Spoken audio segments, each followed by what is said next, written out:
Y'all, why this woman is not a household name, we will never know. But I would like to introduce you to the one and only Mary Fields. This woman is the absolute epitome of strength. So I'm hoping that after I share her story with you today, you can share with others, and maybe one day she'll become a household name. Now, Mary is born in 1832 in a southern state, Tennessee, and she's a black woman. So, of course, that means that she was born into slavery. But that did not hold her back, okay? Now, after emancipation, Mary meets a dude with a little bit of clout who offers her a job. But unfortunately, he doesn't have enough clout for a picture. I couldn't find one. His name was Ed Dunn, and she worked as a servant for him in his house. However, after a while, she goes on to work for his sister, who's a nun. And her name was Mary, too, which is confusing. Now, our Mary, the type that's really not into church or anything like that, ends up caring for this nun who falls ill in a convent in Montana, okay? But there's no loyalty there because after the nun recovers, Mary ends up working as the forewoman because she's strong and she does men's chores better than the men there. But they didn't like that.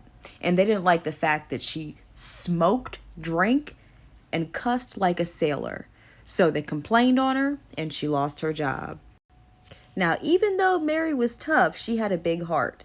She went on to open a tavern, but it closed shortly after because she was giving out too much free food and drink to the poor people of her community.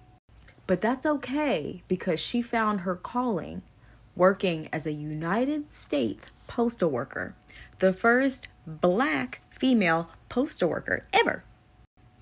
And as you can see, Mary was about that life.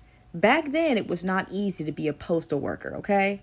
People were willing to try you and rob you as much as they could, but she was always locked and loaded and ready to protect herself. And she was so reliable that people started calling her Stagecoach Mary because that's how she would get the mail around.